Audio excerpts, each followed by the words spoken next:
emotions in check, ha? Don't make a scene. Don't worry. Ano ka ba naman?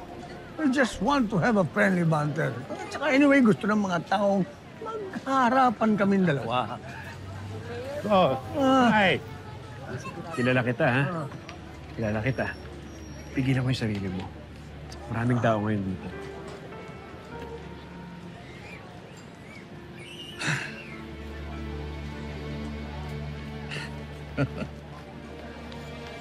Pare! Ayan. Oh, Mare. Ino, bilet. Sana. Pare, mukhang hulas na hulas ka na. Kaya mo ba tumakbo? Pasensya ka na, pare. Ayoko lang kasi yung nakikita ko nakabilad sa araw yung mga supporters ko. Pagkatapos ako ni Payong. Siguro allergic ka sa araw, ano, pare? No. Ninong Victor, long time no see po. Kamusta na po kayo? Eto, kalahin mo dito pa tayo magkikita. It's always good to see you and your family. Lalo-lalo na itong kumpare ko si Joaquin, ha? Ha? Alam mo pare, gusto ng mga tao magkaharapan tayo eh. Anyway, sa bandang huli, pagdating ng finale, tayo na lang maghaharap eh. Somehow, I doubt that, best friend. Ano yung sabihin? Babanggitin mo naman ang crime rate ng Kalaban. At bakit naman hindi? Yun naman talaga hangad ng mga kababayan natin. Yung bang isang matiwasay at tahimik na kalabari.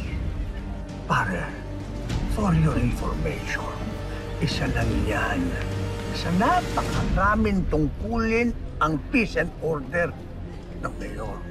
Alam mo pare, hindi kita masisisi dahil bago pa lang sa politiko.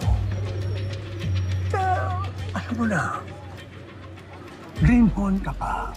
Wala kang experience. Totoo naman yan. Ang alam ko lang kasi, kakabit ng crime rate yung korupsyon. Kaya yun talaga ang gusto kong labanan. Dahil yan ang pinag-uugatan ng kahirapan ng mga mamamayan natin. Alam mo, yan ang maibibigay ko sa mga kababayan natin. Ang proteksyon laban sa korupsyon.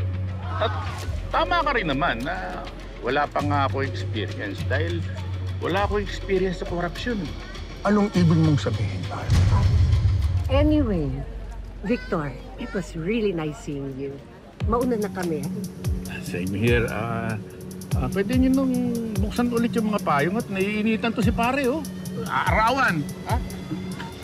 Oh, mauna na kami sa inyo, ha? Sige.